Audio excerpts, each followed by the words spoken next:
Muy buenas tardes a todos y a todas. Bienvenidos a este nuevo ciclo de conferencias online de Muévete.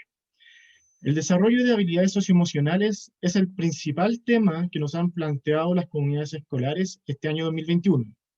Hace 2 años, pensar en clases online y en la situación que estamos viviendo era inimaginable. Y la pandemia, sin duda, que ha afectado el aprendizaje de los estudiantes y el normal desarrollo de las clases.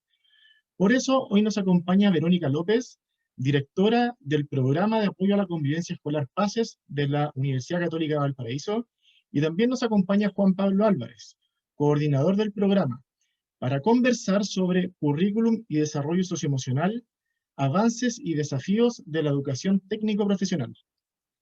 Aprovechamos de comentarles que esta videoconferencia quedará grabada y la podrán revisar los días posteriores en las redes sociales de MueveTP.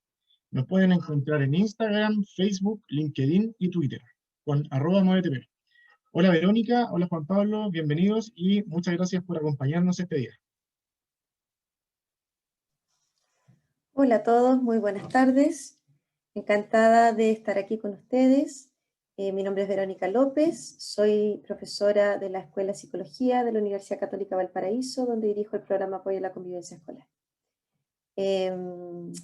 Vamos a hacer hoy día una pequeña dinámica de rompehielos. Luego yo voy a contarles desde la experiencia de investigación que tenemos en convivencia, en desarrollo socioemocional y en inclusión, los planteamientos que nosotros tenemos respecto de la relación entre desarrollo socioemocional, bienestar y currículum, con foco en educación TP. Y luego vamos a hacer un ejercicio de conversación entre ustedes para culminar en un plenario. Dejo con ustedes ahora a Juan Pablo. Hola a todos y a todas, sean cordialmente bienvenidos. Un gusto saludarles. Por acá Juan Pablo Álvarez, coordinador general del programa de apoyo a la convivencia escolar PACES. Y bueno, ya para entrar de lleno, queríamos iniciar esta actividad. Sabemos que es un martes en la tarde, a esta hora siempre bajan un poco la energía, está un poco más cansado. Algunos y algunas están acostumbrados hasta a veces en la hora post siesta, después de esa siesta cortita que algunos se pueden tomar. Así que queremos hacer una pequeña actividad cortísima, pero que sin duda nos va a ayudar un poco a activarnos y también a poder tener una disposición súper grata para esta conversación que estamos iniciando. No sé si ustedes conocen el juego La Adivina Quién. ¿Han jugado La Adivina Quién o lo han conocido La Adivina Quién? Uno lo veía en la tele, en los comerciales, o quizás su hijo, su hija lo han jugado. Vamos a hacer algo similar, pero al revés. Si ustedes se acuerdan de La Adivina Quién, era un juego en que uno iba diciendo las características del personaje y si el personaje no era, los iba escondiendo.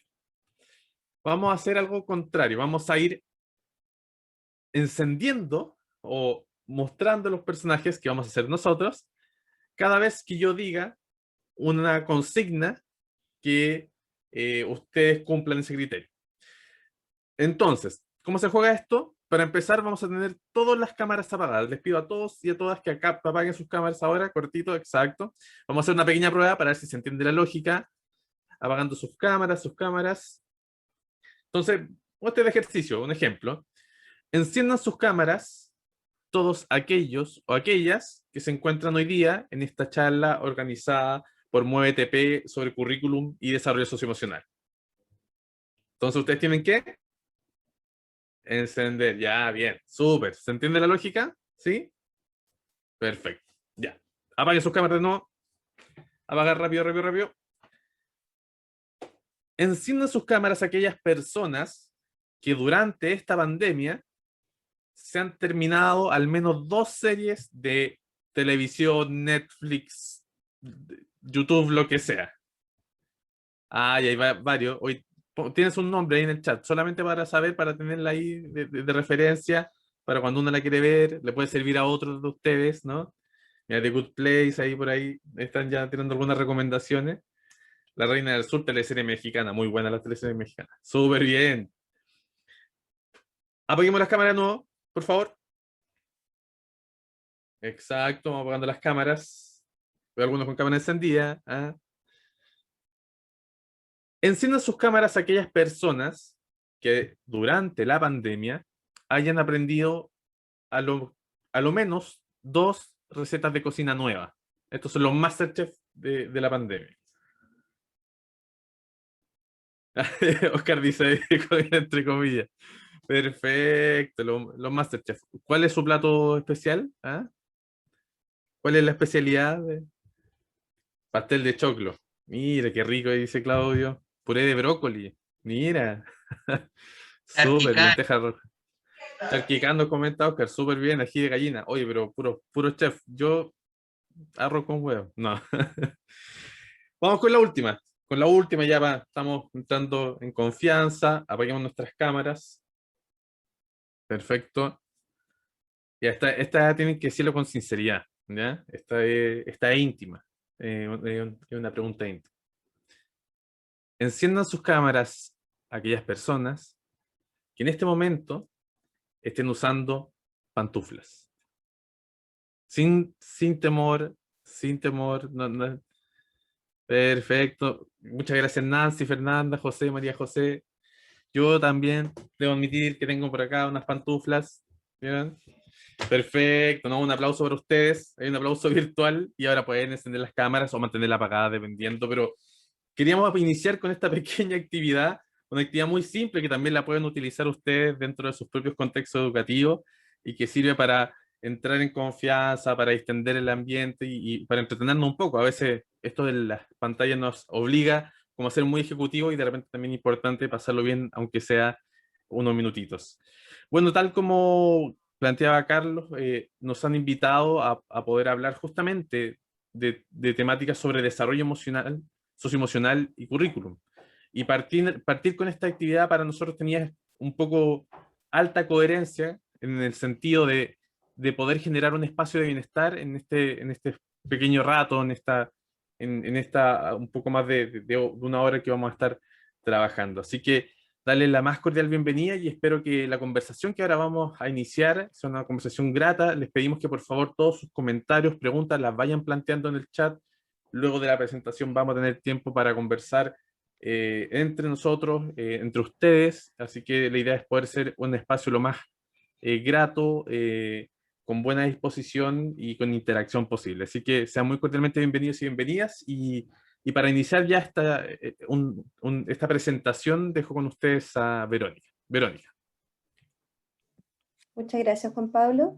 Fíjense en cómo una pequeña actividad que termina siendo interactiva virtualmente, uno le puede sacar el jugo, ¿no? Y a partir de estas preguntas más inofensivas, más neutrales, uno puede entrar en temas más específicos, por ejemplo, respecto de temáticas que tienen relación con algún conflicto que hay en la sala de clases, mediado, por ejemplo, con, digamos, el trabajo que pueden hacer los profesores de aula regular con los profesionales que dan apoyo a la convivencia escolar, a la formación ciudadana. Es decir, este tipo de actividades, el Menti, entre otros, y las actividades grupales que vamos a hacer ahora cuando uno hace uso de estas plataformas que lo permiten, sí que van permitiendo una interacción. O sea, el supuesto con el que partimos es que la realidad social continúa, solo que se ha trasladado de plataforma. Si antes la plataforma era sincrónica y era presencial, hoy día la tenemos tanto de manera sincrónica y asincrónica como no presencial. Y eso las teorías de comunicación de Václavic en adelante ya señalaban que eso era posible, ¿cierto? Lo digital versus lo analógico.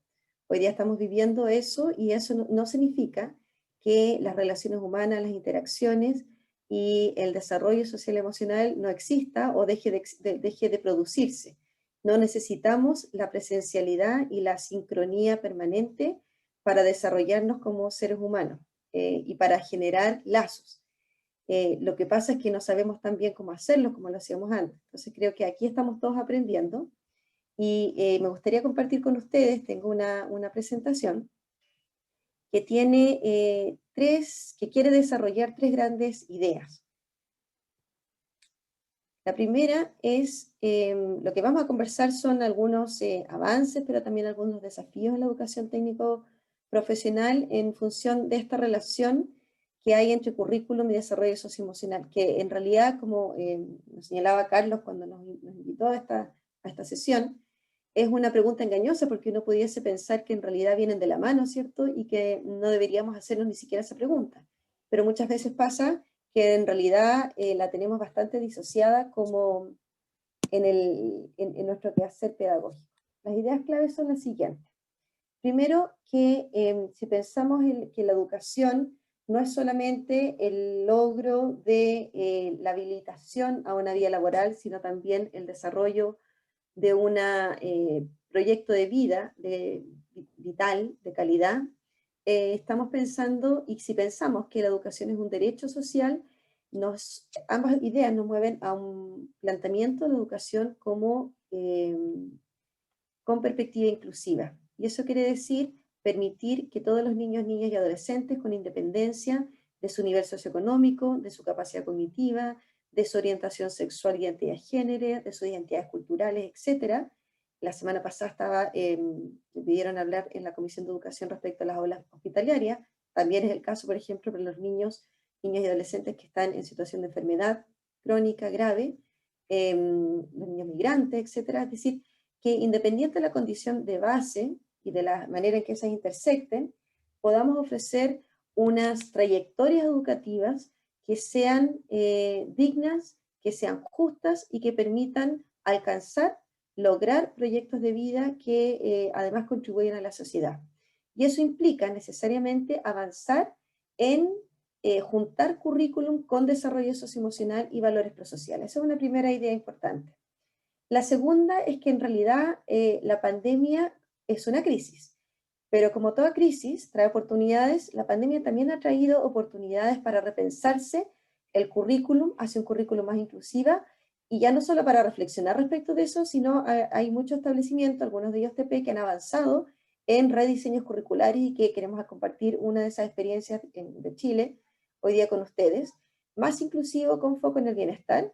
Y esto presenta algunos desafíos específicos para la educación técnico-profesional. Y dada esa idea de que, por una parte, hay ciertos antecedentes respecto de las bases curriculares, por ejemplo, sus cambios en tercero y cuarto medio, y por otra parte, el contexto de pandemia, que han hecho a algunos establecimientos avanzar, ese avance, lo que nosotros hemos visto, es que en muchos casos ha venido de la mano con el echar, digamos, a la mochila curricular los aprendizajes o los conocimientos que la literatura sobre aprendizaje basado en proyectos, aprendizaje basado en problemas, ambos conocidas como ABP, pueden contribuir al diseño curricular que sea sustentable en el tiempo y que vaya más allá de la labor que un profesor o una profesora por sí sola con su voluntad individual puede realizar. Esas son las ideas claves sobre las cuales vamos a volver. Para profundizar en esto, en los temas de desarrollo y bienestar, necesariamente tenemos que partir desde el punto de vista de la exclusión y de la segregación. ¿Por qué? Nosotros en un Fondesi, en un proyecto Fondesi que yo lidero, y que tiene por título La inclusión excluyente, prácticas de segregación y exclusión en escuelas chilenas, el argumento ahí es el siguiente: Chile ha avanzado en políticas de inclusión, y eso, como dicen Booth y Eisco, tiene que ver con que las políticas van de la mano de las culturas, que van de la mano de las prácticas. Esa tríada es muy importante para avanzar a mayor inclusión social y mayor inclusión educativa. No obstante, la ley de inclusión, hoy día, como ustedes saben, regula más bien el acceso y no tanto, o casi nada, la permanencia, la participación del aprendizaje, la promoción, el egreso de los estudiantes. Cuando hablamos de inclusión en distintas fases. Y respecto a distintos procesos que tienen que ver con que la inclusión no es una meta, es más bien un proceso que se va desarrollando y que tiene que ver con disminuir aquellas barreras que permiten a los estudiantes acceder, permanecer, participar, etc. Algunas de esas barreras son la selección, ¿cierto? Las selecciones académicas o las selecciones por nivel socioeconómico, que sí regula la ley de inclusión, pero hay otras que permanecen en nuestro sistema educativo y que son bastante invisibles en el sentido de que no están reguladas por ley.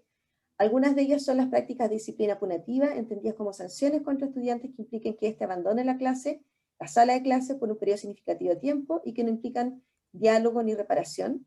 Y por otro, las prácticas de ordenar académicamente a los grupos cursos según el nivel académico de los estudiantes, en donde un curso A tiene un nivel de rendimiento académico distinto a un curso B, distinto a un curso C, etc. Ambas pueden considerarse prácticas que excluyen y que segregan, y que operadas de manera preponderante sobre algunos estudiantes, algunos cuerpos, o sobre algunas escuelas puede traer perjuicios. Ahora, estas, como ustedes saben, no están reguladas por ley, no hay ninguna política al respecto. Junto al equipo de Juan Pablo Valenzuela del CIAE, nosotros hemos estado estudiándolas a partir de cuestionarios CIMSE, que en el año 2018 y 2019 incluyeron algunas preguntas que nosotros aportamos como equipo respecto de las prácticas de disciplina punitiva, y por otra parte hicimos un estudio como por detrás del escritorio, visibilizando estadísticamente cuáles eran los colegios que ordenaban, es decir, que habían diferencias en términos del rendimiento académico de los estudiantes dentro de los distintos grupos cursos. ¿Y qué encontramos? Encontramos que respecto a las prácticas de ordenar académicamente, que se conoce como ability grouping, que son más frecuentes en establecimientos de enseñanza técnico-profesional, enseñanza media y técnico-profesional específicamente, pero que han ido disminuyendo con el tiempo.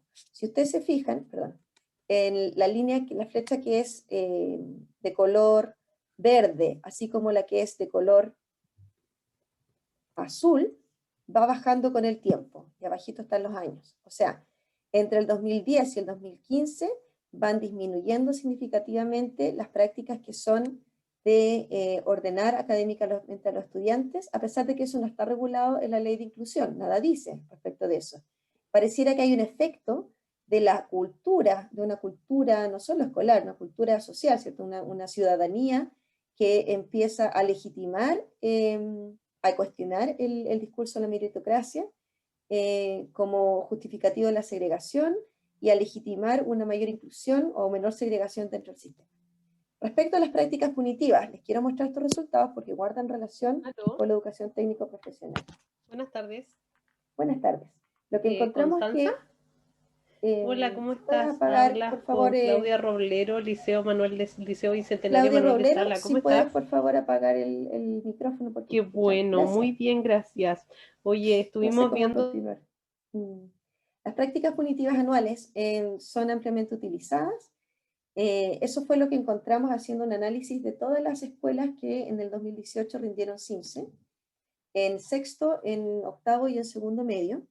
En realidad encontramos que si bien están ampliamente utilizadas, sí que cuando visibilizamos, y se los voy a mostrar a continuación, los extremos, los establecimientos escolares que más utilizan y los que menos utilizan, encontramos que los que más utilizan son establecimientos de enseñanza media, técnico-profesional, con educación de adultos.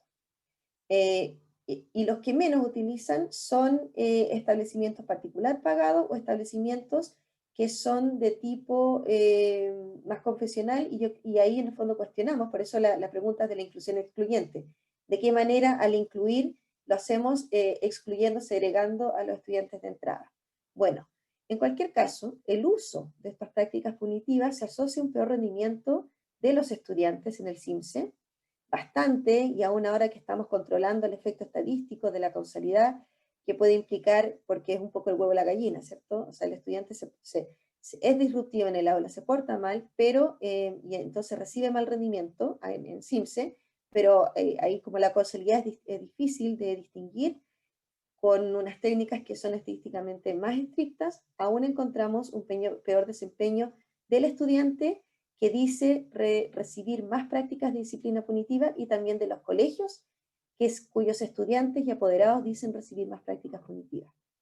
Es decir, que no mejoran el rendimiento, sino muy por el contrario, lo empeoran. Y acá está lo que les señalaba de que cuando hicimos un estudio, un análisis documental de las escuelas que estaban en los extremos, nos encontramos con la educación TP como una característica distintiva de aquellas escuelas que tenían una alta frecuencia de prácticas punitivas, cuyo discurso dominante era más bien como de una escuela salvadora o capacitadora, con valores valores centrales centrados en el respeto, responsabilidad, el esfuerzo, superación, que distan de, me voy a ir a la otra columna, de los establecimientos con baja frecuencia, que como ustedes ven acá, uno por las características, liceos bicentenarios o colegios confesionales, uno pudiese pensar, pero son establecimientos que igual excluyen a la entrada, ¿cierto? O sea, hay barreras todavía de selección. Pero que se narran a sí mismos de maneras distintas, como escuelas del éxito, con fuerte identidad institucional, y con valores que van más allá de los valores como de respeto y sumisión, más pasivos, como son la fraternidad, la cooperación, la solidaridad. Hay otros elementos que no tengo el tiempo hoy día para ahondar, pero les quería señalar esto en relación a, ante la pregunta que no sabemos, ¿por qué? Ahora vamos a empezar a hacer unos estudios de tipo etnográfico, en la medida de lo posible, pero cuando nos preguntamos por qué puede ser esto, que sea la educación TP, donde haya mayor uso de una convivencia escolar o una educación ciudadana entendida en términos más punitivos, es muy probable que tenga que ver con la aplicación desde una concepción más restringida de la convivencia escolar, centrada en los golpes, en las disrupciones, en todo aquello que interrumpe, ¿cierto?, el normal desarrollo de una sala de clases, y que no acoge una perspectiva amplia que guarde relación con los temas que hoy día, tanto en la ciudadanía como en la literatura, se señala como de justicia social. Cuando hablamos de justicia social, ¿de qué estamos hablando? Estamos hablando como de lo que está al fondo del iceberg, de la pirámide, los temas de fondo. Muchas veces el ciberbullying, las amenazas, las disrupciones entre estudiantes como entre estudiantes y profesores tienen un trasfondo, un contenido que es racista, que es clasista, que es homofóbico, y que tiene que ver con formas de inexclusión o exclusión, de inequidad o desigualdades, y con formas que no permitan la resolución de lógica de conflicto. Y esto significa, entonces, pasar de una lógica centrada en la seguridad a una perspectiva basada en derechos humanos. ¿Que permita qué? Que permita transitar desde una manera de abordar la convivencia y el bienestar centrada en controlar los comportamientos de los estudiantes, a una perspectiva que, por cierto, es más formativa, ¿cierto?, y es más preventiva, pues busca el desarrollo de habilidades para enfrentar constructivamente los conflictos y además busca desarrollar comportamientos prosociales como la colaboración, el respeto mutuo, la solidaridad a partir de prácticas pedagógicas de gestión. Y es en este último nivel donde se sitúa el desarrollo, valga la redundancia, de competencias de desarrollo socioemocional. Pero ojo, que estas no tienen solamente o exclusivamente, únicamente que ver con las competencias y los comportamientos prosociales de los estudiantes, sino, y en primer lugar, de los profesores y en general, los adultos de la escuela. ¿De qué manera generamos culturas escolares y currículum escolares que permitan el desarrollo de comportamientos prosociales y que al hacerlo desarrollan habilidades que permiten a los estudiantes una autorregulación emocional que en definitiva va a permitir en el corto, mediano y largo plazo un mejor control de los comportamientos que además sean más sustentables en el tiempo? De lo contrario, estamos apagando el sol con un dedo, como decimos, ¿cierto? Es imposible hacer eso porque si uno no aborda el conflicto siempre va a reaparecer. Y si uno insiste en opacarlo de una manera restrictiva o represiva, lo que tú generas es un aumento del conflicto y múltiples otras formas en que eso se va a expresar. En definitiva, se trata de pensarnos esta idea que está acá en rojo. ¿Cómo podemos crear y cómo podemos mantener las condiciones institucionales que permitan garantizar el derecho a la educación, el respeto a la dignidad, la construcción de una convivencia inclusiva, equitativa, democrática, pacífica, una formación ciudadana que sea en acción y que permita de abajo hacia arriba el desarrollo de condiciones para el bienestar? Lo que acabo de decir se contrasta con algunos resultados de investigaciones cualitativas que personas cercanas a mí han realizado. Esta no es mi investigación, sino de la de Álvaro Ayala, quien en el 2018 defendió su tesis de doctorado en la Escuela de Psicología de la Católica Valparaíso, bajo el tema de las microagresiones como una forma de entender violencia y bienestar en el contexto de educación TP. Y aquí son imágenes que aparecen como resultados de su investigación, en la que el diseño era una investigación de acción participativa y trabajó con un grupo de estudiantes durante un año escolar. Y entonces ellas estaban muy interesadas en los temas que guardan relación con el sexismo, específicamente el heterosexismo, y que vimos que él vio que se intersectaban con el clasismo. Entonces acá, por ejemplo, hay un afiche donde ellas invitaban a las estudiantes a visibilizar el fenómeno de la discriminación sexual. Luego sacaban fotografías y las fotografías que sacan es, por ejemplo, una relacionada con clase social, una estudiante que según el resto de los estudiantes, no leía bien, y que eso era un marcador, que distingue, un marcador social es algo que distingue, que diferencia, y que permite generar los prejuicios que son el contenido de las discriminaciones, ¿cierto? Las discriminaciones se pueden expresar de maneras violentas, como por ejemplo a través de acciones de bullying. Acá también hay en las redes sociales, el uso de redes sociales con contenidos homofóbicos, lesbofóbicos específicamente.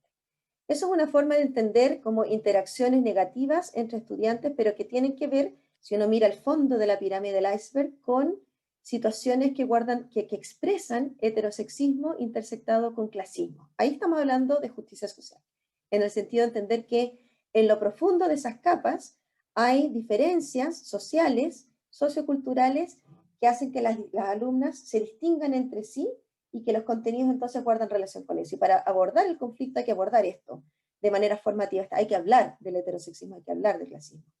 Hay que trabajarlo también, y ahora me paso a esta otra imagen, hay que trabajarlo también dentro del diseño curricular pensado en la manera más amplia de entender el currículum, no solamente como las bases curriculares, los planes y programas, sino el espacio social y pedagógico y material que nosotros ofrecemos para que ocurran las experiencias de aprendizaje. Acá es un acto escolar fotografiado por las estudiantes, donde ellas señalan, es una denuncia social que ellas quieren hacer, que las alinean, las forman todos los lunes por especialidad técnica, donde las especialidades más importantes para la escuela son las que se alinean al principio, y digámoslo así, la chusma queda atrás, en el sentido de algunas especialidades técnicas que las estudiantes decían eran por currículum, por diseño institucional, menoscabadas, y ellas se sentían menospreciadas. Y esto ya no es una violencia que ocurre entre estudiantes, ¿no? Sino se puede entender, o ellas así lo entendían, como una violencia simbólica de carácter institucional. Y aquí estamos hablando entonces de distintas formas de clasismo que ya son reproducidas socialmente al interior de la educación técnico-profesional, que reproducidas en el sentido, ¿en cuál sentido? Porque la sociedad también discrimina, ¿cierto?, entre algunas carreras TP que son más valorizadas en el mercado o que tienen mayor legitimidad social, pero entonces generamos currículum que también distinguen y discriminan, y donde hay algunos que se sienten con más privilegios y actúan bajo esa forma, y otros se sienten más opacados, más oprimidos.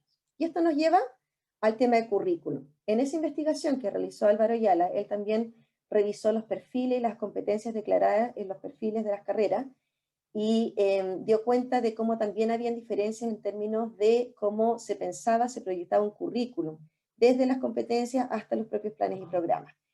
Entonces, si abordamos ahora, y me devuelvo al tema de currículum y bienestar, ya no exclusión y violencia, sino currículum y bienestar, nosotros en PASE siempre consideramos que cuando hablamos de convivencia, bienestar, desarrollo socioemocional, no podemos únicamente hablar en positivo, porque si solo hablamos en positivo nos quedamos como con una capa del contexto y de las posibilidades de transformación. Es necesario abordar lo que genera malestar, pero eso no necesariamente te lleva al bienestar. Eso es como un poco la lógica. Entonces también hay que pensarse desde la perspectiva del bienestar cómo podemos avanzar curricularmente. Y aquí algunas apreciaciones. Respecto del currículum, voy a ser breve porque ustedes lo conocen. Sabemos que estamos desde hace más de 2, 3 décadas viviendo distintas reformas curriculares. Sin embargo, sabemos que esas reformas han tendido a privilegiar el conocimiento abstracto, académico, descontextualizados y con un predominio en torno a las disciplinas tradicionales. Y esto opera tanto en la educación científico-humanista como en la técnico-profesional. El informe de la Mesa de Desarrollo Curricular del Ministerio de Educación el año 2016, que presentó una propuesta, ¿cierto?, de desarrollo curricular. Desarrollo curricular se entiende como algo que no es solamente la implementación curricular, en el sentido de que nosotros no somos técnicos que solamente aplicamos o traducimos un currículum, sino que al hacerlo también generamos un desarrollo curricular local y situado propio. Esa mesa, que era una mesa transversal, planteó la necesidad de avanzar hacia aprendizajes nucleares que permitan la apropiación, la enseñanza y la evaluación de lo común para el país. Esa idea de aprendizajes nucleares es lo que sustenta o justifica, entrega un sustento teórico para las nuevas bases curriculares de tercer y cuarto medio, que sí fueron aprobadas, que buscan avanzar al núcleo mínimo de asignaturas obligatorias o sistemas más o menos flexibles de electividad. Esto ustedes lo conocen. Lo queremos poner como antecedente porque para nosotros es el primer antecedente como del contexto de la oportunidad para abordar ahora el desarrollo socioemocional de una manera distinta a lo que antes de la pandemia nos veníamos pensando, donde muchas veces cuando no hemos pensado el desarrollo socioemocional nos referimos al desarrollo socioemocional de los estudiantes de manera individual y a través de talleres de desarrollo socioemocional. No es que eso esté mal, pero es insuficiente, porque el desarrollo socioemocional, como veníamos diciendo, requiere generar las condiciones institucionales donde a través del aprendizaje vicario, recordemos de Albert Bandura, la idea de que uno aprende con el modelaje a través de otros, se generen ciertas formas de relacionarse que institucionalmente vayan promoviendo valores prosociales y donde para algunos estudiantes podemos quizás propiciar, identificar, que quizás requieren un poquito más, y eso no esté mal tampoco, pero no podemos pensarnos desde el déficit, tenemos que pensarnos desde las bases curriculares y el bienestar de las comunidades escolares como dentro, lo vamos a ver después, del nivel 1 de las estrategias de intervención. Entonces, este es el primer antecedente. El segundo antecedente guarda relación con la idea de la escuela en emergencia, tanto en la literatura internacional como en Chile, a raíz de la pandemia, pero también en Chile a raíz del terremoto y a raíz de los incendios. Yo vivo en Valparaíso, por ejemplo, a raíz del gran incendio en Valparaíso, se han ido gestando instancias de colaboración académica y escolar entre escuelas y académicos que han ido como elaborando más teoría a partir del trabajo concreto de apoyar a escuelas en situación de emergencia. ¿Y qué sabemos? Que en situación de emergencia, por como es la situación de pandemia, han aumentado las desigualdades sociales educativas, ¿cierto?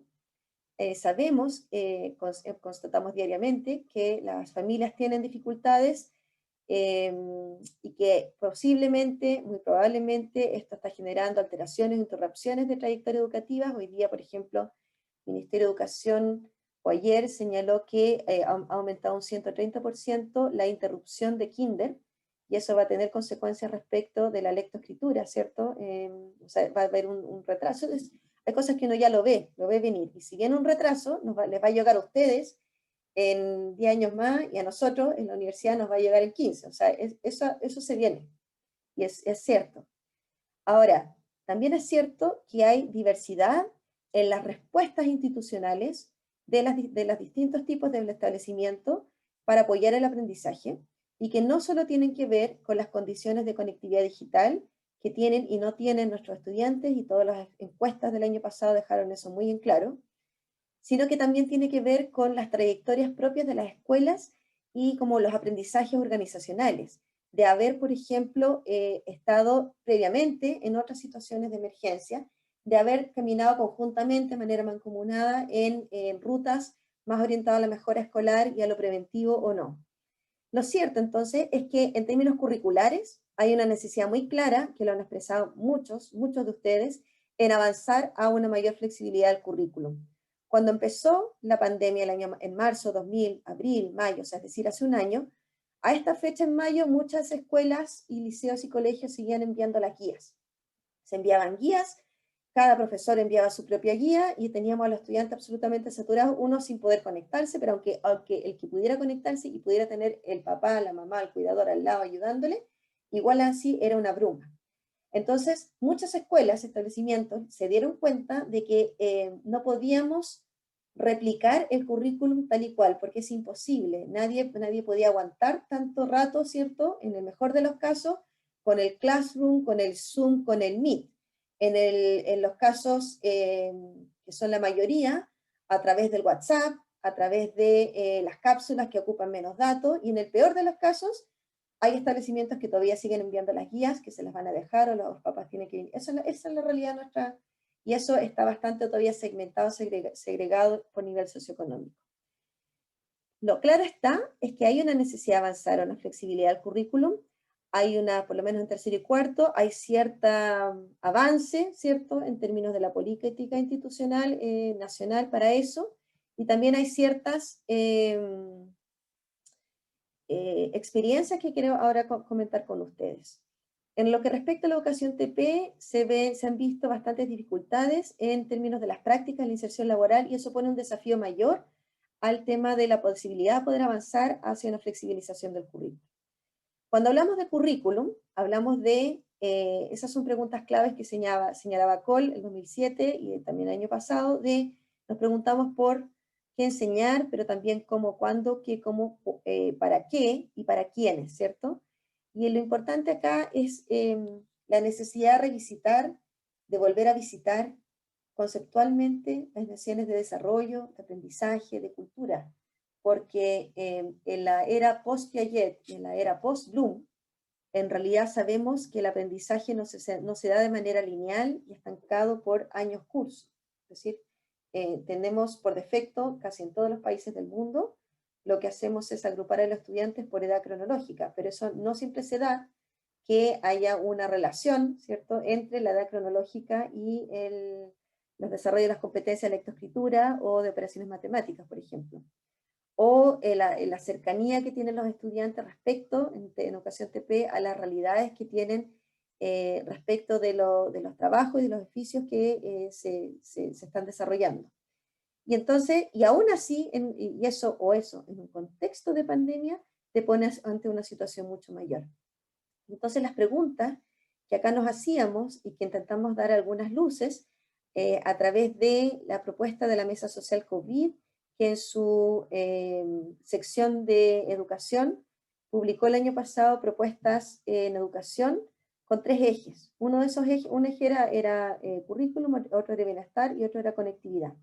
Nosotros tuvimos la oportunidad de aportar al eje de bienestar socioemocional y le hicimos desde esta idea, que también está recogida en la Política Nacional de Convivencia Escolar, que está en la versión actualizada del 2019, que es la idea de avanzar desde una perspectiva como basada en lo que señala la evidencia respecto al trabajo en convivencia, en bienestar y en inclusión, así como en el fondo también es un enfoque de salud pública aplicada en educación, y que señala que para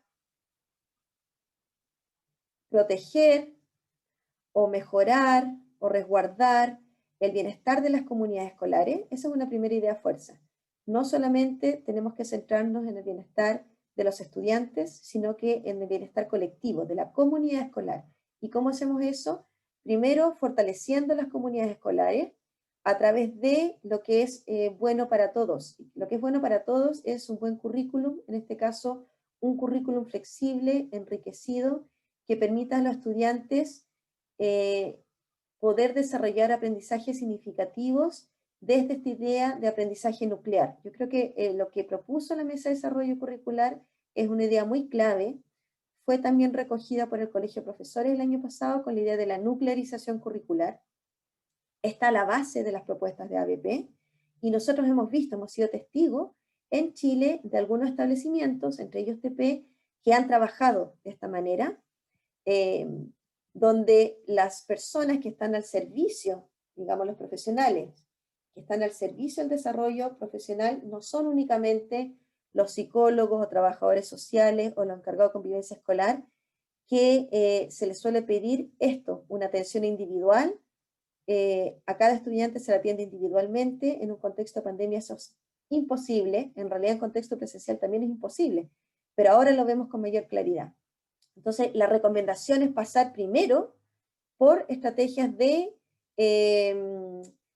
apoyo curricular, apoyo desde el diseño curricular, con mayor flexibilidad curricular, que permita aprendizaje significativo basado en esta idea de los conocimientos nucleares, y que al hacerlo, también al hacer ese tipo de acciones, tú puedes generar un mayor acercamiento a los estudiantes y puedes ir detectando quiénes están más cerca, quiénes están más lejos en términos de conexión digital primero, pero también en términos de conexión emocional.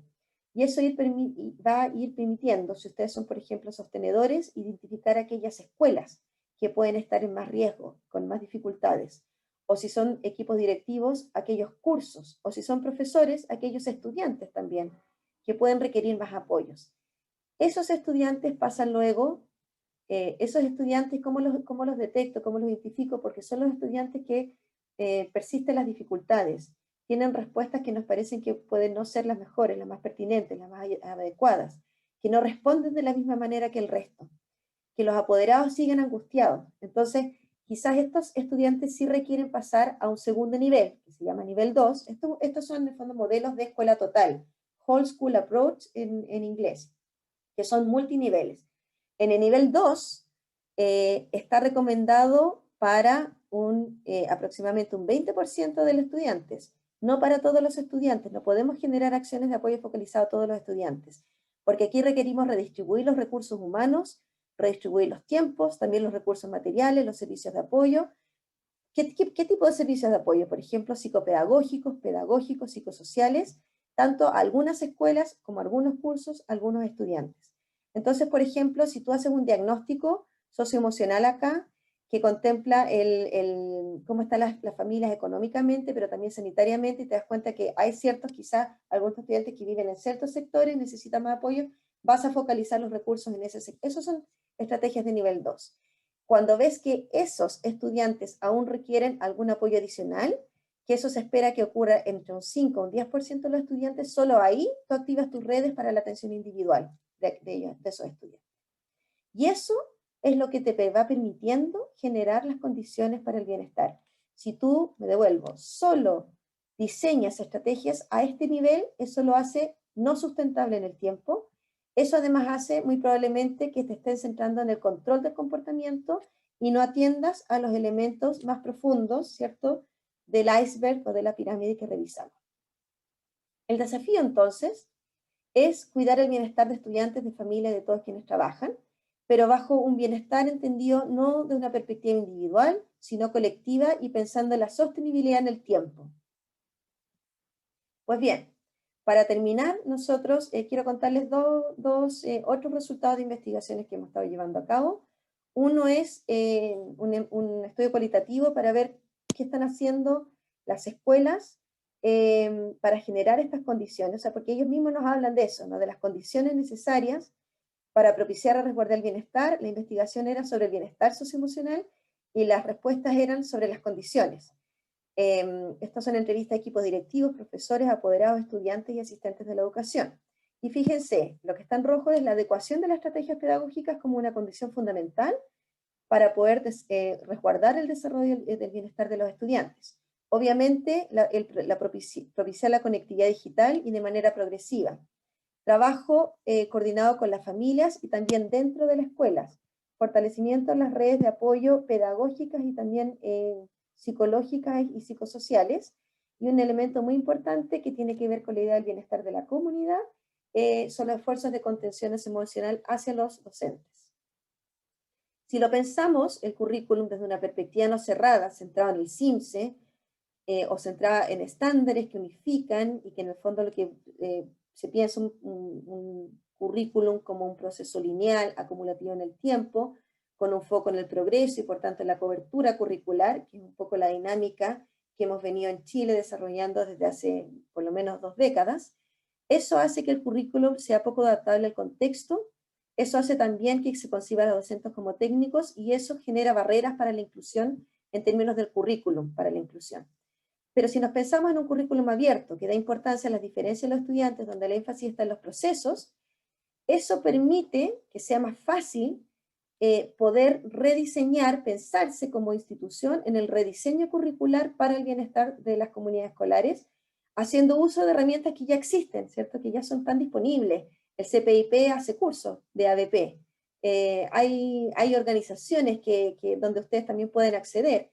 Les queremos contar la experiencia para finalizar de un establecimiento técnico profesional, el Instituto Don Bosco de Punta Arenas, el cual conocimos a través de una colaboración que hemos realizado con el Departamento Provincial de Magallanes, y donde ellos en la red de mejoramiento escolar expusieron esta experiencia de aprendizaje basado en problemas, que prontamente va a ser, nosotros la recogimos y lo ayudamos a su sistematización, y prontamente va a ser publicado en la revista Docencia del Colegio de Profesores. ¿Qué es el aprendizaje basado en problemas? Su foco está en el aprendizaje experiencial de los estudiantes, a través de justamente el pensar en la identificación de aprendizajes que sean centrales, que sean nucleares, y que giren en torno a la resolución de problemas reales. Tanto el aprendizaje basado en proyectos, que es similar, nació de los médicos, de profesores que enseñaban medicina, y que se dieron cuenta que el currículum no les permitía a los estudiantes generar las competencias que necesitaban para resolver los problemas reales de las enfermedades reales. Y se los pongo como ejemplo, porque en educación TP también pasa eso, ¿no? Que en realidad finalmente uno lo que quiere es generar las competencias para la inserción laboral también rápida y eficiente, efectiva en el tiempo. Y que esto, un currículum que es muy disciplinar, que está muy segmentado, va generando una barrera para eso. Entonces, la experiencia del Instituto Don Bosco fue que es un colegio TP y que viendo como una oportunidad en los cambios curriculares, las bases de tercero y cuarto, se pensó, esto fue un poco antes de la pandemia, pero luego lo implementaron durante la pandemia, contribuir a la formación técnica, no solamente técnicamente, sino como formación para la vida, acercando a los estudiantes a las situaciones reales a las que se van a enfrentar en sus futuros trabajos mediante estrategias y metodologías participativas. Y aquí solo voy a ir muy rápido porque estos son los temas que se desarrollaron a modo de proyectos. En tercero medio, por ejemplo, la ciudadanía, su representación del impacto en la mantención de las desigualdades. En cuarto medio, el tema de la eficiencia energética. ¿Cómo se lleva a cabo esto? A través de distintas modalidades que en realidad requerían trabajos interdisciplinarios, ¿cierto?, entre profesores de distintas disciplinas, con foco en problemas para resolver problemas reales, con injerencia en la vida real, tanto de ellos como en su cultura, en su vida familiar, como respecto del futuro laboral, y se generaron productos que iban desde diagnósticos, que tenían informes, con uso de bases de datos, con infografías, y que redundaban en videos, en revistas. Y acá les pongo algunos ejemplos, por ejemplo, en el proyecto Eficiencia Energética, que tenía por objetivo mejorar la eficiencia energética, esa era como la temática. Los estudiantes realizaron una encuesta sobre los consumos eléctricos en sus hogares.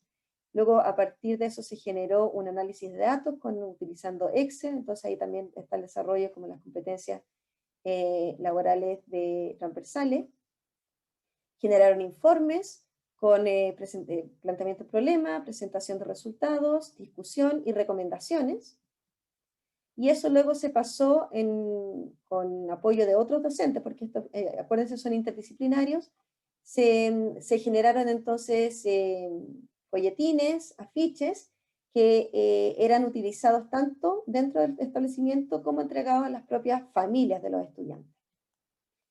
Cuando nosotros hicimos la sistematización de la experiencia del Instituto Don Bosco, así como de otro colegio de la región de Valparaíso, nos dimos cuenta que hay algunos elementos que facilitaban, en contexto de pandemia, la implementación de la ADP como una experiencia de currículum orientado al bienestar. Una de ellas, y por eso la destaco en rojo, es la innovación y la coherencia con el proyecto educativo. Claramente, para un profesor o una profesora hacer esto sola es muy difícil. O sea, si no tiene el apoyo de la dirección, de UTP, de otros profesores, si no se conversa esto en consejo, si no se planifica, es muy difícil no solo hacerlo, sino sobre todo mantenerlo en el tiempo. Pero con el tiempo, y si se genera, y además guarda mucha relación con el proyecto educativo, en el caso del Don Bosco tenía que ver con esta idea de la formación para la vida.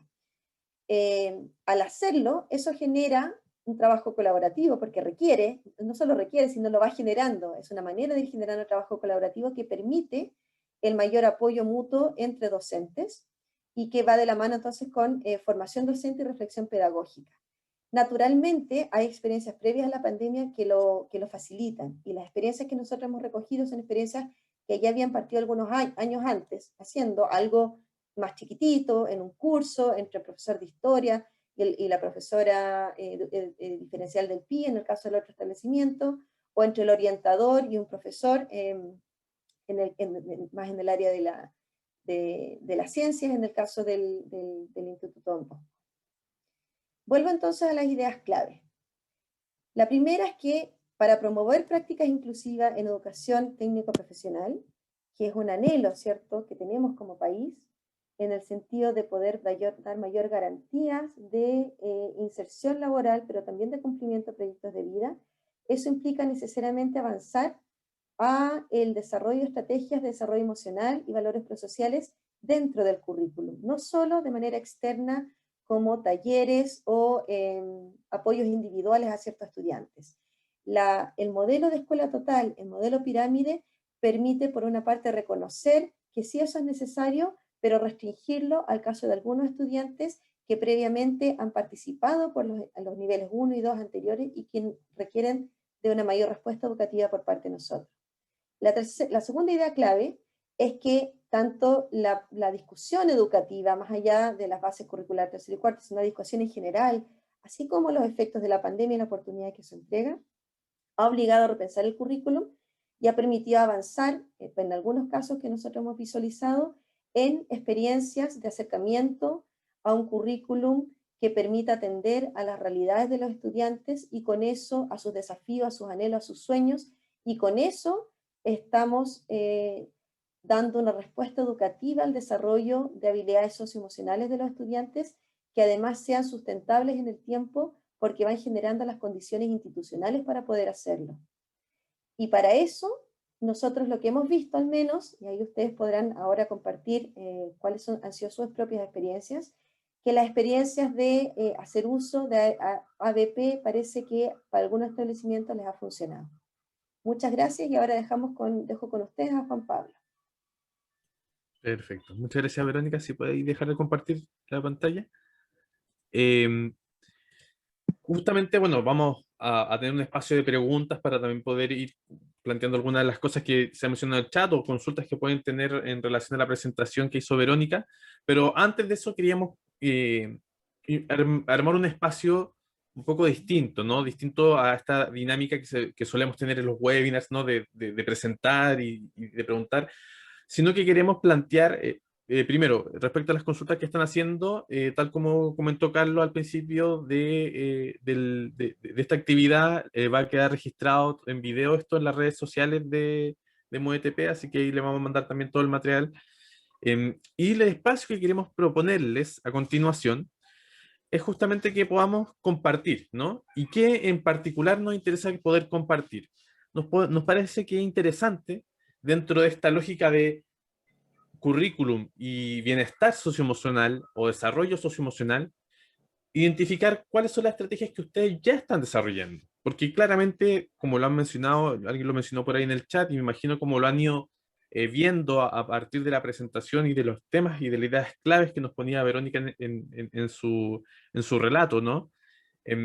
Queremos invitarlos, ¿no? A un espacio de grupos pequeños, en lo cual les vamos a pedir qué cosa, compartir qué estrategias curriculares, qué adecuaciones curriculares conocen o han implementado y que es coherente con esta promoción del bienestar social dentro de la comunidad educativa.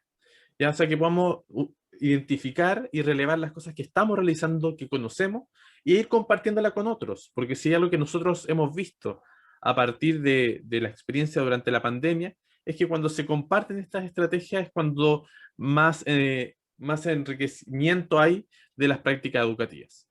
Así que a continuación vamos a armar unos grupos, ¿no?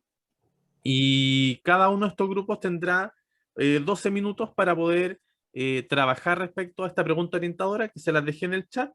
Y después de eso vamos a volver a un plenario para compartir un poco lo que ustedes hablaron y poder tener este espacio de preguntas. Así que les va a llegar de inmediato son grupos de máximo 3 personas, ¿no?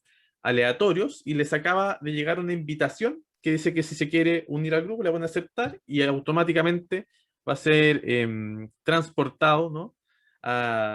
a este espacio virtual de grupos pequeños.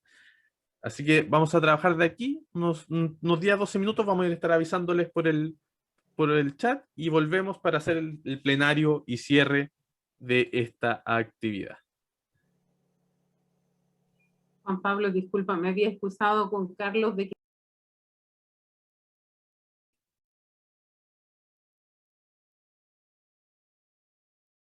Perfecto, oigan, para los que ya los trajimos de los grupos, disculpen, Zoom es lo menos respetuoso para cerrar los grupos que uno ha programado. Así que me imagino que todos quedaron, que algunos grupos quizás quedaron ahí con conversaciones, pero esperamos que aún así haya sido un espacio enriquecedor y ahí se están volviendo en esta máquina del tiempo que hace Zoom de que te agarra y te devuelve de una manera un poco abrupta, pero lamentablemente a propósito de las posibilidades y las limitaciones de la tecnología, esto es una de las cosas que son interesantes, ¿no? El poder trabajar en grupo en Zoom, pero a la vez no es tan bonito como regresamos. Así que ahí vamos a ver. Perfecto. Bueno, ahí están todos. Perfecto. Ya, regresamos desde ya. Les decíamos al resto que se estaba incorporando. Es un poco abrupto el momento de cerrar sus grupos. Y me imagino que algunos quedan con conversación ahí justo. Sí, Lamentamos. quedamos Uno pendientes. que, sí, Quedamos lo pendientes. lamentamos.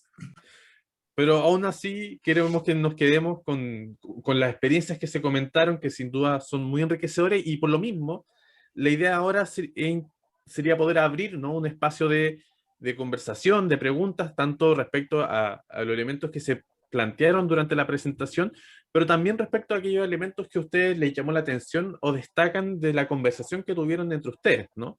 Así que en ese sentido, ahora pueden ya sea pedir la palabra a través del chat, ahí, o usar la reacción levantar la mano, que está ahí en Zoom, para poder ir comentando y un poco abriendo más la interacción respecto a los elementos que hemos hablado, ¿no? De justo de qué manera abordar el desarrollo socioemocional de una perspectiva curricular, ¿no? Así que eso, dejamos la palabra abierta ahí, quien quiere levantar la mano, escribir en el chat pidiendo la palabra. Andrés Reyes, por favor, activa tu micrófono y te escuchamos atentamente. ¿Se escucha por ahí? Súper bien. Qué bueno, muchas gracias. Primero, agradecer la metodología que nos ayudó bastante.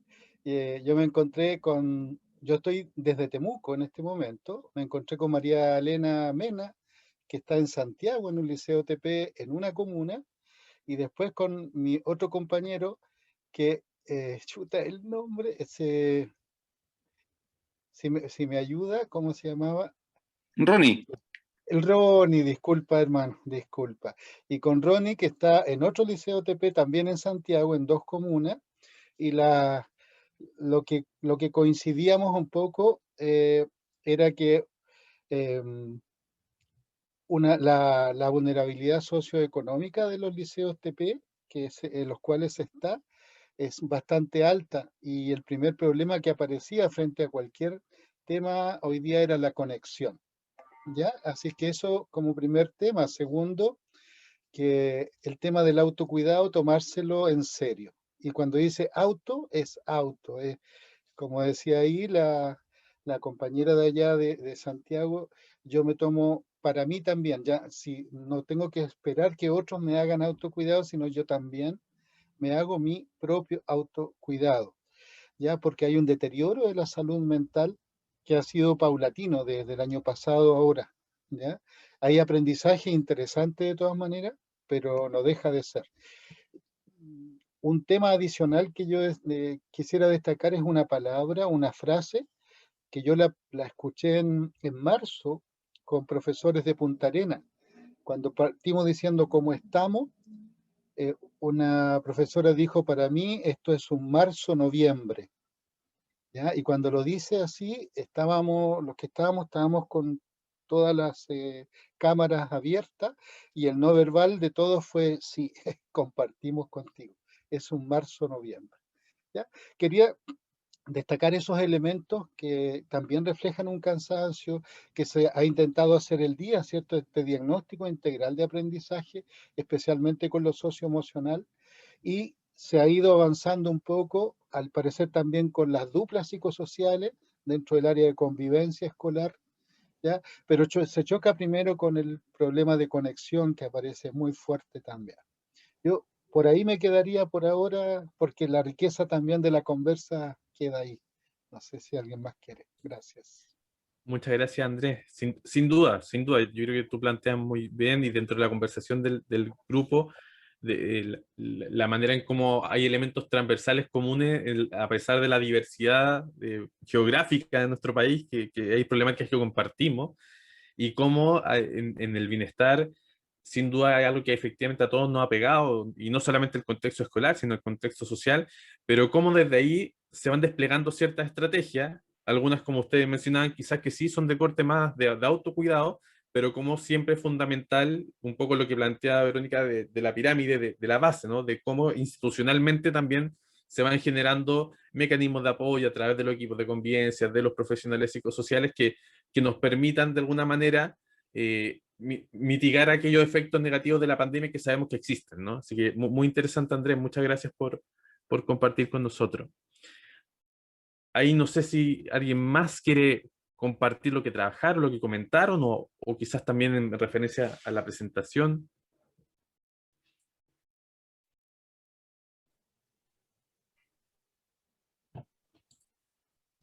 Hola, voy a ser yo, Nelson Manque acá.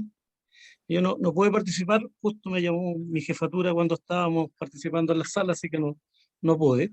Pero yo quiero contar, creo que primero, bueno, saludar a la profesora Verónica, que trabaja desde mi alma mater, la Pontificia Universidad Católica del Paraíso.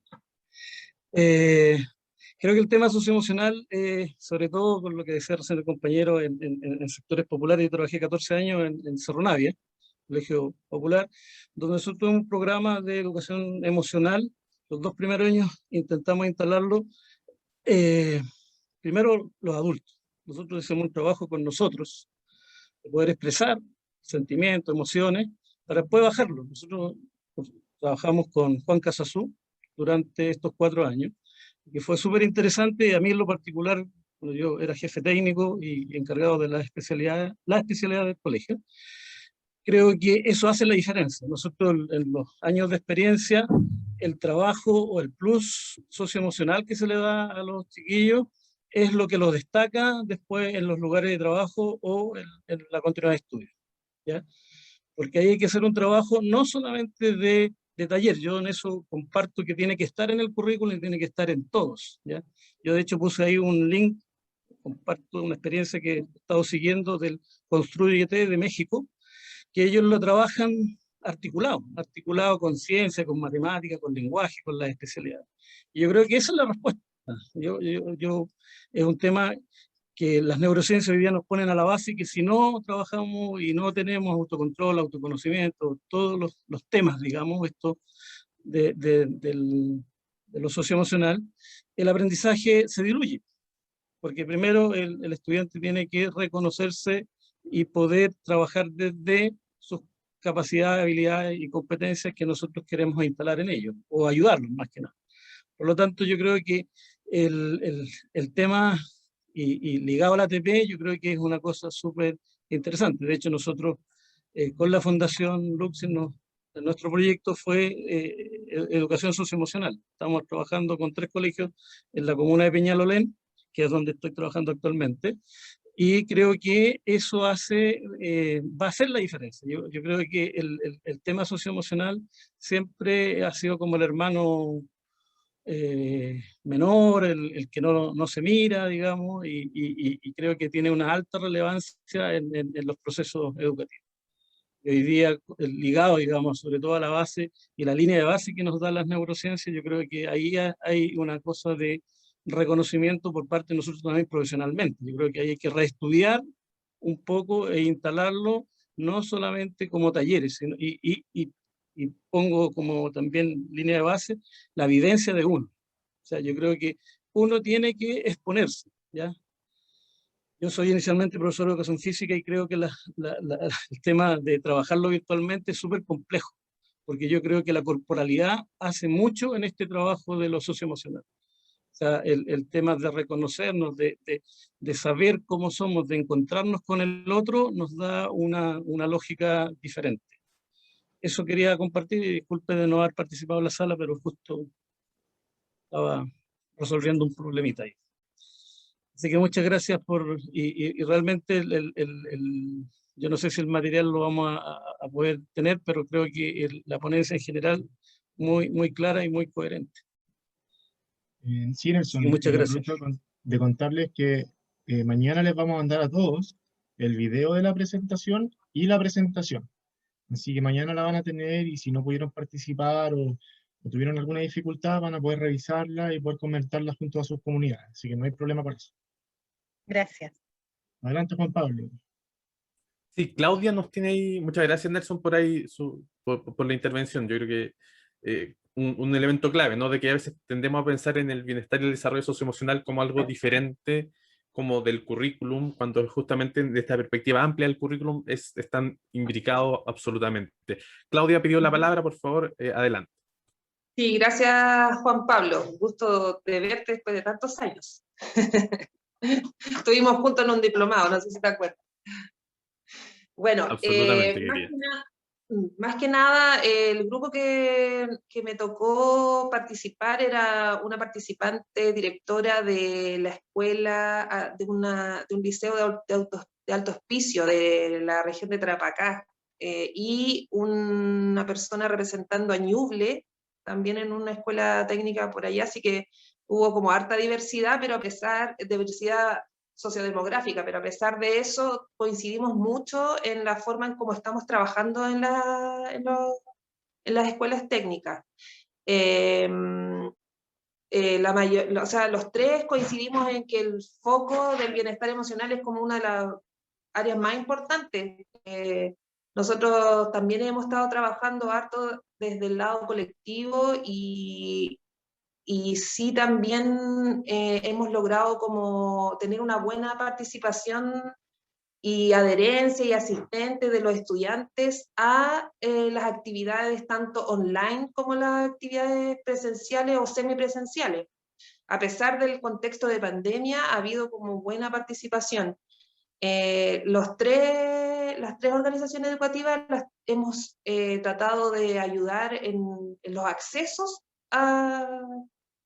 al plano educativo, y desde ahí como que hemos ido como de lo macro a lo micro, ¿ya? Y ahí las tres escuelas coincidimos en que había que tratar de hacer un abordaje colectivo para poder después hacer la individualidad. En las tres escuelas tenemos equipos psicosociales, duplas psicosociales, psicólogo, asistente social, acompañamiento, visita domiciliaria, apoyo con la red social comunitaria. Todos coincidimos en lo mismo, en que nos vimos como con la intención de querer apoyarnos harto en las redes sociales comunitarias.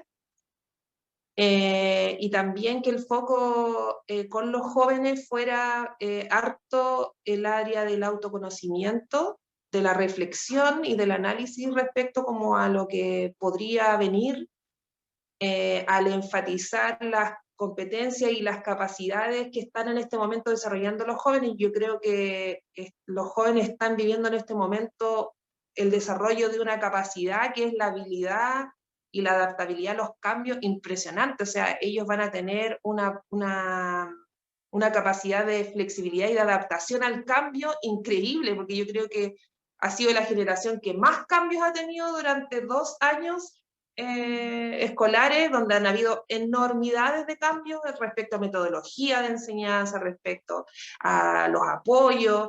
Entonces, fue bonito encontrarse con dos organizaciones educativas que estamos trabajando de manera muy similar, que efectivamente nos importa mucho el área del bienestar emocional. Nos llamó la atención que existieran esos datos a lo mejor un poco negativos respecto como al área técnica. Yo por mi escuela puedo decir de que es una escuela que tiene 70 años, es una escuela viejita, con una cultura escolar bien estricta, de antaño, pero a pesar de ello es una escuela muy, muy flexible, tratando de adaptarse a los cambios lo antes posible. Hay una apertura grande a tratar de evitar la discriminación, y siempre, siempre desde la dirección se está buscando el área inclusiva. Entonces por ahí como que me dolió un poco escuchar los datos de Verónica. Eso. Gracias, Claudia.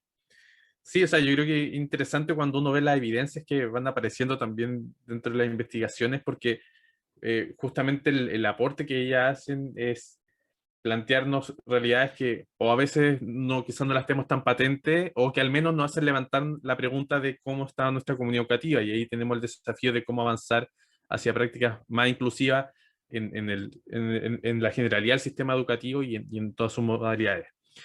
Vamos con una última, muchas gracias Claudia, una última pregunta, comentario, para ya poder ir cerrando y por respeto también a las horas señaladas. No sé si alguien más quiere aportar con algo o de las experiencias que comentaron dentro de estos pequeños trabajos en grupos. Janina ahí nos comenta por el chat que quedó admirada con la experiencia por Nancy Fuentes de la Patagonia, donde la única conectividad que tienen con sus estudiantes es el teléfono. Gran desafío es lograr estudiantes, o sea, aprendizaje sin duda. Y ahí hemos visto cómo las redes sociales, por ejemplo, que antes eran una de las grandes como enemigos de los establecimientos educativos, ¿no? Donde teníamos todo como demonizado el WhatsApp y todo eso, hoy día también se ha transformado en algunos casos hasta la única vía de poder generar cierto acceso a los aprendizajes y cierto acceso a los estudiantes y a sus familias. Y yo creo que eso dentro del nivel más promocional de la base, en términos de los aspectos curriculares, pero también de los canales de comunicación, el trabajo de la conectividad, no solamente en términos del acceso a los dispositivos, sino también de los medios a través de los cuales se realiza, ha sido un desafío gigante que nos ha obligado, así como decía Claudia, a todos a tener que innovar en muy poco tiempo, obviamente con el desgaste que eso implica, y por lo tanto ahí está la importancia de que en la planificación educativa, ¿no? En la planificación que hacemos como establecimiento, nuestras decisiones respecto a los aprendizajes que queremos generar, a los medios a través de los cuales se realiza, cuando nos hacemos la pregunta de cuánto enseñar, de cuándo, de dónde, de cómo evaluar, hay que considerar todos los elementos que tienen que ver con el bienestar socioemocional, de tal forma de que sea un aprendizaje integral y que finalmente de verdad vaya en pos de las trayectorias educativas de nuestros y nuestras estudiantes. Verónica, no sé si quiere ahí. Dale. Sí, quería primero agradecerles a todos ustedes esta experiencia muy, muy, muy rica para nosotros, conocer también cómo están ustedes, cómo lo están viviendo. Respecto al comentario de Claudia, yo creo que efectivamente, por una parte, los datos duros y los datos blandos no van mintiendo cuando son sostenidos en el tiempo. Entonces creo que ahí es un llamado, también una invitación a visitar y revisitar la educación TP en profundidad. Estoy de acuerdo con lo que dijo, porque ese también es un dato duro. Ustedes reciben a los estudiantes que tienen un mayor nivel de vulnerabilidad social y eso acarrea un mayor esfuerzo escolar. Nosotros en el Centro de Investigación por la Educación Inclusiva también estamos trabajando esa idea como el esfuerzo que tienen que hacer los establecimientos para cumplir los mismos estándares que otros. Entonces me parece que la lógica de la rendición de cuentas también pesa sobre la educación TP considerando que los tipos de estudiantes son distintos. Ahora, dicho eso, creo que verlo por el lado positivo de, bueno, pero veamos qué están haciendo los establecimientos. Quiero terminar compartiéndoles o enfatizando algo que compartió Andrés Reyes en el chat de un nuevo artículo que es justamente lo que nosotros estamos planteando. Se llama Aprendizaje basado en proyectos, una propuesta didáctica para el desarrollo socioemocional, y está escrito por un profesor, creo que es de biología, apellido Solí. Me parece que está muy interesante y que se fijan como si lo decimos nosotros, lo dice esta otra persona, yo no lo conozco a él, me parece que algo nos va diciendo respecto de que sí es posible trabajar el bienestar desde el currículum, la propia experiencia del grupo de Juan Casasus, que fue una experiencia de alguna manera abortada, que la política podría haber profundizado y que todavía hay esperanza. Me parece que en el fondo no es un sueño, no solamente un ideal, sino que hay establecimientos de carne y hueso que ya lo están haciendo. Así que los agradezco y los invito a continuar la senda de la mejora. Un abrazo a todos. Muchas gracias, Verónica. Gracias, Juan Pablo. Bueno, estamos ya cerrando esta conferencia taller. Antes de que nos despidamos, queremos pedirles por favor que puedan prender sus cámaras un minutito para tomar la foto correspondiente de registro. Así que se lo agradecemos.